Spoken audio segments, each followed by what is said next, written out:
Can I tell you something I've been noticing?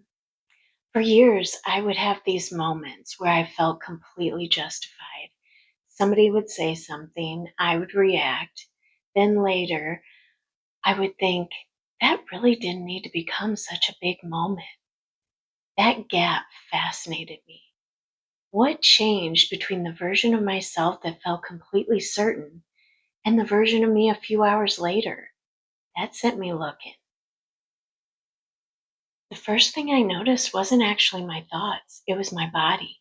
My chest would tighten, my breathing changed, I suddenly felt rushed. I felt like I needed to explain, defend, or fix it immediately. Before, I thought those feelings meant handle this right now. Now I see them differently. They tell me to get curious. I came up with the next question when I realized my brain really loves filling in the blanks.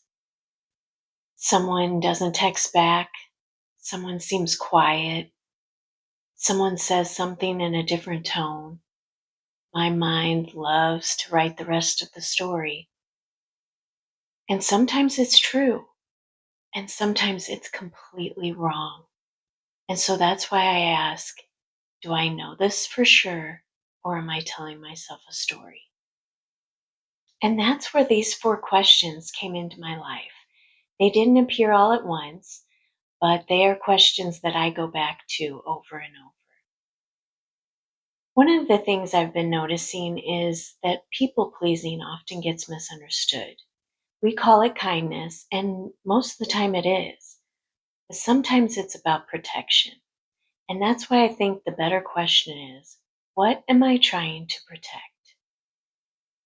This third question has helped me so much. When I get overwhelmed, everything suddenly feels important, like I need to handle it right now.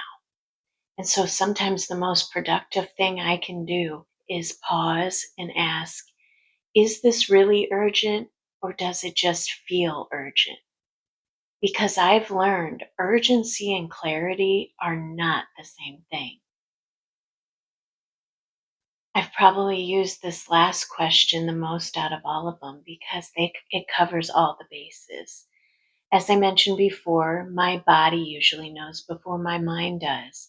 My chest tightens, my breath catches, and I feel like I need to handle this immediately. And the best thing I can do is pause and ask, what's really happening here? I've begun treating all these feelings like clues. They aren't always telling me what to do. Sometimes they're simply inviting me to look deeper. So the little framework that I'm practicing looks like this. Notice, ask a better question, get curious, and choose. Because this framework gave me something that I didn't always have, a choice. I can respond intentionally and protect the truth, the relationship, my dignity. Because if I don't, my reaction takes center stage while the real issue walks free. I'm still practicing. I still overthink sometimes, but I'm catching it sooner than I used to, and that small change is making a big difference. If there's one thing I would love for you to remember, it's this. Better questions have helped me far more than beating myself up ever did. If this conversation helps, I'd love to have you back next week. I'm already noticing some other clues I'd love to share with you. Thanks for spending a few minutes with me. I'll see you next Friday.